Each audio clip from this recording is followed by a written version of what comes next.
இயேசுவின் நாமத்தில் உங்களை வாழ்த்துகிறேன். உங்கள் அன்போடு இந்த காலை உடன்படிக்கை தியானத்திற்கு வரவேற்கிறேன். And you're most welcome to the command of the day. Praise the Lord. Hallelujah. God is good. நல்லா இருக்கீங்களா? சந்தோஷமாக இருங்க. கர்த்தர் நிச்சயம் உங்கள் வாழ்க்கையில் போதுமானவராக இருப்பார். உங்கள் ஜெபத்தை எப்பொழுதும் கேட்கிறவராக இருப்பார். Hallelujah. நன்றி உள்ளவர்களாக அவருக்கு உண்மையாக இருக்க முயற்சி செய்யுங்க. ஒப்பு கொடுங்க. சரிங்களா? Today is 9th May 2026 Saturday வந்து ஆயத்த நாள். ஏனென்றால் மறுநாள் வந்து கர்த்தருடைய நாள், சனிக்கிழமை, ஞாயிற்றுக்கிழமை. ஆயத்தமாக ஆராதனைக்கு போனோம்ல, நிச்சயமாக ஆண்டவர் பேசுவார். சரி, இன்றைக்குள்ள வசனத்தை நாம் பார்ப்போம். பவுல் ஆவியான மூலம் தெசலோனியருக்கு சொல்லுகிறார் என்றால் அது நமக்கு சொல்லுகிற வார்த்தைகள் பார்ப்போங்களா? அது 2:13 கொலோசியர் 2:10 Galatians chapter 2 verse 13. And you being dead in your trespasses and the uncircumcision of your flesh, he has made alive together with him, having forgiven you all trespasses. கொலோசியர் 2:43 உங்கள் பாவங்களினாலேயும் உங்கள் மாம்ச விருத்து சேதனமில்லாமையினாலேயும் மரித்தவர்களாய் இருந்த உங்களையும் அவரோடே உயிர்ப்பித்து அக்கிரமங்களை எல்லாவற்றையும் உங்களுக்கு மன்னித்தார். மன்னிப்பை அழுத்தமாக எப்படி நமக்கு கிடைத்தது என்பதை சொல்லுகிறார் பவுல் ஆவியானவர். நமக்கு மன்னிப்பு நமக்கு எப்படி கிடைத்தது? அது கிறிஸ்துவின் மூலம் நம்முடைய பாவங்களை விருத்து சேதனம் பண்ணினது போல. விருத்து சேதனம் பண்ணுறதுனால, பழைய ஏற்பாட்டினால விருத்து சேதனம் செய்கிறாங்க. அது என்னது? கடவுள் பிள்ளை என்பதற்கு அடையாளமாக.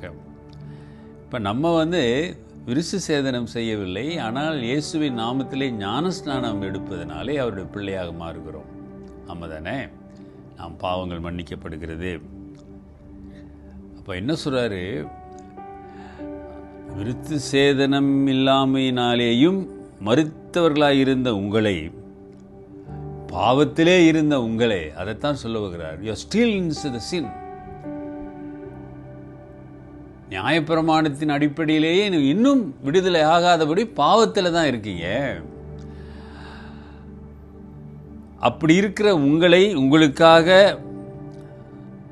அவர் உயிர்ப்பித்தார். ஹல்லேலூயா. அவர் உயிரோடு வந்ததினாலே, அக்கிரமங்கள் எல்லாவற்றையும் உங்களுக்கு அவர் உயிரோடு வந்ததினாலே நம் பாவங்கள் மன்னிக்கப்படுகிறது.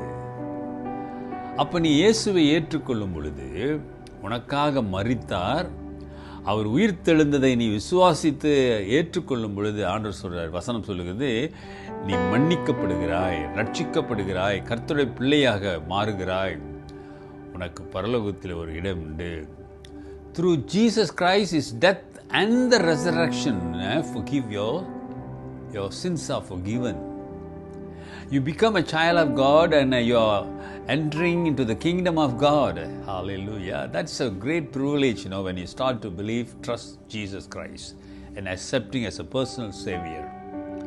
அவரை உன்னுடைய இரட்சகராக நீ ஏற்றுக்கொள்ளும் பொழுது உனக்கு கிடைக்கிற ஒரு விசேஷ பாக்கியம் என்ன தெரியுங்களா? ஹல்லேலூயா.